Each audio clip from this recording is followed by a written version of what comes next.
And wow, major snub today from the US media. It just gets worse for Meghan Markle in Hollywood by the day. So this is People magazine. Let me show you this. It is celebrating its 50th anniversary. Now, you know People magazine has been taking stories from Meghan Markle for a very long time, but look at who they've chosen to put on their 50th anniversary cover. Meghan's friend, Oprah Winfrey. Lots of celebrities like Jennifer Aniston, The Rock. This is just the sort of bunch of people that Meghan Markle would absolutely want to be a part of. Surely, given she's their number one source, they are going to choose to include her in their celebrating 50 years celebration, right? Given they love the royal family so much. Oh no, they've gone for a corgi instead with a crown. Meghan Markle has been rejected by People magazine, Kinsey Schofield, for a corgi. And I presume that was People magazine making quite a point. We actually want to stay close to the real royals, not the Montecito royals. Or are they resentful that they gave Dan Wakeford, the former editor of People magazine, now with Us Weekly, the Meghan bullying scoop, because Harry and Meghan had been so generous with People magazine, giving them access to their fake royal tours, giving them access to private information, like Meghan is disappointed that Harry keeps pursuing these legal issues and she wants to just look forward to the future. They have given People magazine so much incredible access that I'm sure people felt like they were in it to win it. And then all of a sudden the rug was pulled out from under them when Meghan's employees, I believe it was 7 employees, 5 on the record, 2 off the record, spoke to Dan Wakeford and Us Weekly. I believe the connection there is Abigail Spencer, who said on the Netflix series that she had a friend that used to work at People magazine. She had approached him about doing that story about Thomas Markle, how, her friends went to defend Meghan in People magazine a few years ago against Thomas Markle. Dan left. He's now at Us Weekly. And I do wonder if People magazine says, well, you know what? We're going to cut you off. We are going to punish you for giving that exclusive to Us Weekly, who is just, quite frankly, in the States, not on the same level as People magazine. You would have expected that story in People magazine, in Vanity Fair, in somewhere that would have given that Meghan is a saint, not a demon angle more credibility. Indeed. But it's just the fact that I've used a corgi with a crown. I just can't get over it. Angela Levin wrote on this, very significant that people didn't want Meghan on their 50-year celebration. And the royal YouTuber, according to Taz, wrote, "What? No Meghan? Despite all the exclusives she and Harry have given them, what a bummer. Even a corgi in a crown made it." Calvin Robinson, you've been in America a lot lately. Do you sense a real change stateside as well in terms of how people feel about Meghan and Harry compared to the rest of the British royal family? It's funny, yes. People often bring this up to me. I don't want to spend much time talking about it in real life, but they do, and they tell me how they are upset and fed up of Meghan Markle and Prince Harry, and actually they'd rather them go home because they've come over to the States and they've become celebrities. And I think it's a very dangerous game they play, because the royal family has always had a relationship with the media. Of course they have. But with Harry and Meghan, it seems that they want to become sources to the media instead. And as Kinsey just pointed out, flirting with Us Weekly after giving all those exclusive to People, it breeds competition, it breeds resentment, and it's a game they shouldn't actually be in. Perhaps some of their team may be in, but for them directly to become sources of the US media means that they are playing the journalistic game, and they're riling people up. And so, of course, now that they're over Us Weekly, people have had enough of them and they've washed their hands of them. And it's beneath them, really, quite frankly. It's not very edifying of the royalty. But there's nothing edifying, is there, Kinsey, about what Meghan is doing? I mean, she gets all of that terrible coverage. The Hollywood press, which had been pretty slavishly in favor of her, specifically Hollywood Reporter, but even to an extent the Daily Beast and Newsweek, turn on her. So she thinks, oh, I'm going to go out in an awful red dress that looks like my Deal or No Deal dress, and that's going to be my big return. And I mean, we haven't spoken since all of this has gone down, Kinsey. What do you make of it? that exact same weekend, talk about people on the cover, celebrities on the cover of People's 50th, Reese Witherspoon. That exact same weekend where we saw Meghan debut the altered red dress from the deal or no deal dress. Reese Witherspoon held a Hello Sunshine event with several of the women that were at the same Hamptons event that Meghan Markle participated in. And the fact that these women met in the Hamptons at this entrepreneurial event for female empowerment, Dr. Mary Claire Hayward, you saw Naomi Watts, some of those women continuing to collaborate with Reese Witherspoon that exact same weekend. If Meghan was really looking for a relaunch after all of the Where is Meghan whispers with weeks on weeks of Prince Harry solo coverage, I feel like it would have been so much more powerful for her to show up at a Hello Sunshine event with Reese Witherspoon than the carpet that she showed up at, because you are who you associate with. And no one really wanted to take their picture with her at the Children's Hospital Gala. And she is desperate to associate with people like Reese Witherspoon, who it's my understanding that she reached out to her and asked her to appear on Archetypes, and Reese politely declined because she wants to stay in favor of the royal family. Wow. And we know Taylor Swift also said no. So, Kinsey, is it too much?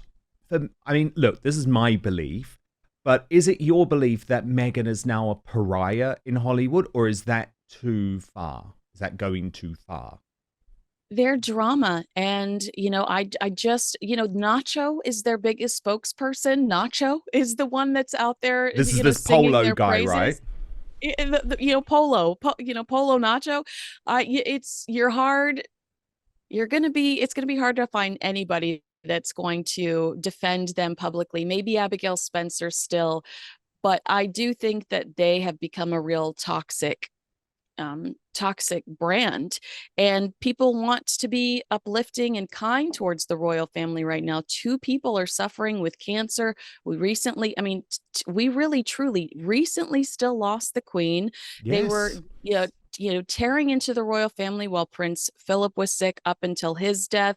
And I think that normal people, the common sense thing to think is, wow, that is a family that has had a lot of hurt over the last few years and struggle. I'm going to be compassionate. I'm going to show empathy. I'm sorry that you don't feel like you got to wear the tiara that you wanted to on your wedding day. That was amazing. Your second wedding day. And, I'm going to show a little empathy towards this family that suffered a lot of death and a lot of illness over the last few years. Harry and Meghan's arguments and their whining is so superficial compared to the hurt that the royal family has felt over the last few years. Indeed. And look, I know how these magazine covers work.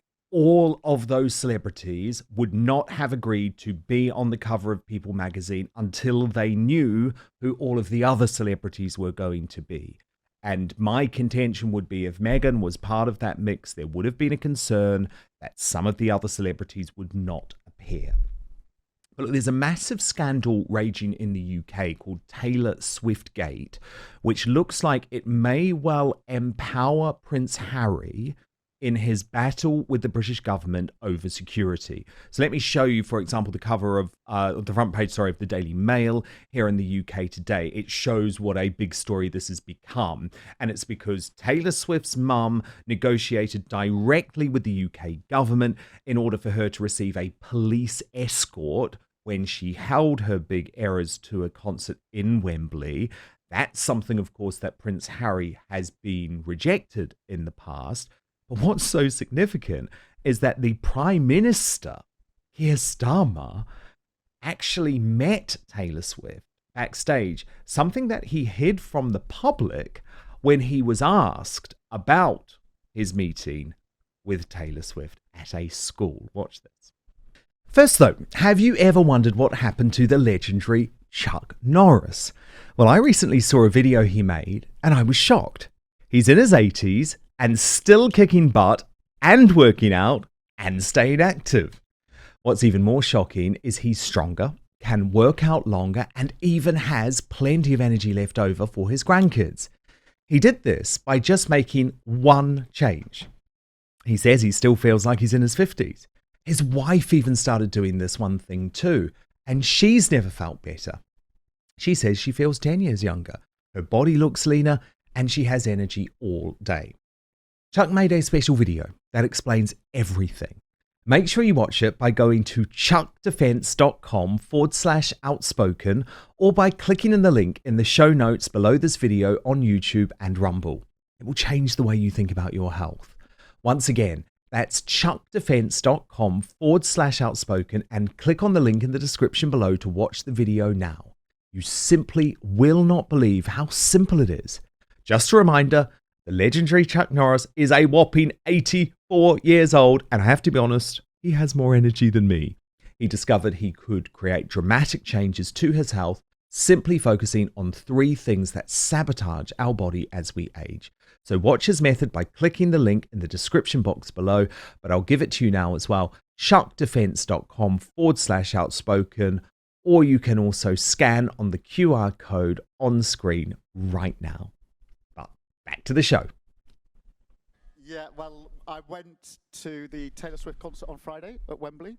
It was fantastic, and I went with my wife and my children, and I learned something there. I learned that my 13-and-a-half-year-old daughter knows every single word of every single song of every single album of Taylor Swift, and she sung them all throughout the entire 3 hours that we were there. It was really fantastic. I have to say, it was a great concert.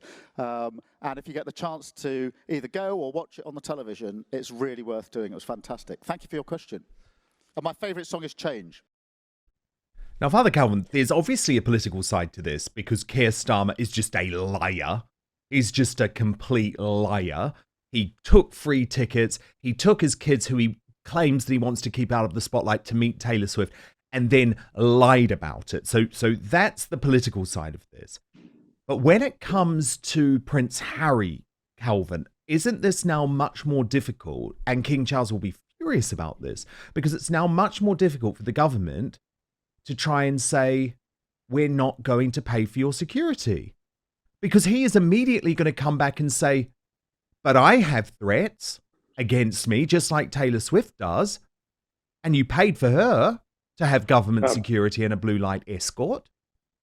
Absolutely. First and foremost, we must feel sorry for the Prime Minister, Sir Keir Starmer. When he stood there, there's zero charisma, is there? Not one single child was laughing at his petty little jokes. They didn't even smile. He's like, yeah, I went to see Taylor Swift, like trying to win over the audience. None of them are having any of it. No. But yeah, what this highlights is the 2-tier system, like, once again, because they've said no to Prince Harry, quite right, they've said no to Prince Harry, to this security scenario, but they've bent and given in to Taylor Swift once again because of the celebrity culture of the Labour government, and they are in there with all the lefties and backpatting. And so when Taylor Swift wants something, she speaks to the Labour politicians, and we have the Mayor of London and the Education Secretary stepping in, and the Prime Minister making sure that it happens. It's inappropriate, but it's exposed the 2-tier system. And so now, yes, Prince Harry has to have it, otherwise the system is corrupt. Kinsey, I mean, this is good news for Prince Harry, I guess, but very bad news for King Charles, who has been insisting to his son for months now. I mean, let's just be honest about it. Harry only gets through to Charles very, very rarely now. Charles is just refusing the calls. But in their previous conversations, Kinsey, his line has always been, the government never gets involved in these things. It's a police decision. I can't get involved in these things. And here's the government directly getting involved in whether Taylor Swift has a blue light escort or not. I know this is unfortunate for the king because this is one of those issues where Prince Harry is absolutely relentless. He doesn't see sense when it comes to this. Nope. It's his way or the highway. And he is so incredibly difficult when it comes to this particular topic. So I do really sympathize with King Charles here. I mean, I guess Labour could justify it by saying if anybody that was going to attempt anything sinister saw this presence, perhaps they would rethink whatever their plans were, thinking about back to Ariana Grande and that horrific incident. And we just want to protect these young girls and these young families that are here for the Taylor Swift concert, maybe that's going to be their justification. But he's going to say, well, why don't you want to protect Meghan Markle? That is literally going to be his answer to that. Because she's not doing anything for the economy and she calls everyone racist. I mean, I think that might be the answer. I would love it if that was the answer. No, look, it's a pickle. It's a pickle. Kinsey, you might be a bit annoyed with me now, though, because I'm never angry with Prince William, but today I am so mad with Prince William because he made the decision to personally bestow a damehood on the former Prime Minister of New Zealand, the disgraced Prime Minister of New Zealand, Jacinda Ardern. Here they are together, you know, they're great pals. She's involved in his Earthshot Prize, and Prince William has just made a mistake with Jacinda Ardern, because Jacinda Ardern, and I know this, you know, I have dual citizenship. A lot of people will know this, New Zealand born, but I'm British. My parents were born in Britain and I've spent my adult life in the UK, but I'm also a New Zealander and have a huge connection with that country of my birth. And no one woman has done more damage to my home country of New Zealand than Jacinda Ardern. Her policies over the COVID pandemic were nothing short of evil. I have friends who were police officers, pharmacists, veterinarians, teachers who lost their jobs, who were essentially thrust out of society because of her vaccine mandate. I have close friends who missed their own parents' funeral because they were locked in her prisons. That's what they were. They were COVID prisons. And then, Father Calvin, I see William laughing along with this woman who he doesn't understand is one of the most controversial figures in New Zealand history, who has done more damage to New Zealand than anyone else. What? Because she's a globalist shill. It just upsets me, Calvin, because you know he would never do this with a right-wing politician. If evil had a face, it would look very similar to Jacinda Ardern. The sneering and the laughter, the grinning as she was telling people that they were going to be locked in their homes or they were going to be forced to take medical interventions. It sent shivers down my spine every time she came on television. But then how she approached the media as well, when she said, "We will tell you what the truth is. We are the arbiters of the truth." She was a tyrannous dictator. It was absolutely horrifying to see her in action. I was so thankful when she got dismissed, and great to see that. Yeah, well, she left because she knew that she was going to be booted out in an historic election. She didn't even have the balls to face the public. She saw the cards on the table. But why this is so worrying is because this kind of move could be the end of the monarchy. The monarchy is supposed to be apolitical. They're not supposed to be partisan in this way. Prince William has made friends with Jacinda Ardern. Ill-advisable, but you know, can make friends. But when he oversteps that mark in offering a dameship to someone who is very clearly of the far left political persuasion, very clearly a globalist, very clearly hated by her own people and many people around the world, including ours, to overstep that mark and to provide her with that honorific title shows that he has become political in a way that he should never. And so I hope he learns from this lesson and steps away from that, much as his father had to do, because he is going to be our king. He cannot be political in this way.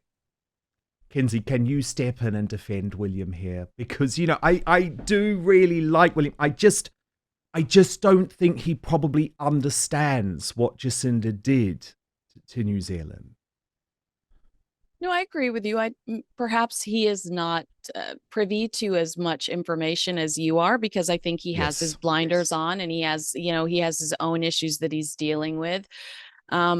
We were also negatively affected by the way that our countries shut us down. A lot of us lost friends that just became so depressed and lonely because they weren't going outside and they couldn't connect with people in the real world. We are still seeing people that are losing their lives today, and some of them are younger people, and the parents will say everything, went south during the COVID pandemic when they were locked in the house. So I don't think any of us have really completely understood fully how much that negatively affected us to be without human interaction for almost years at a time.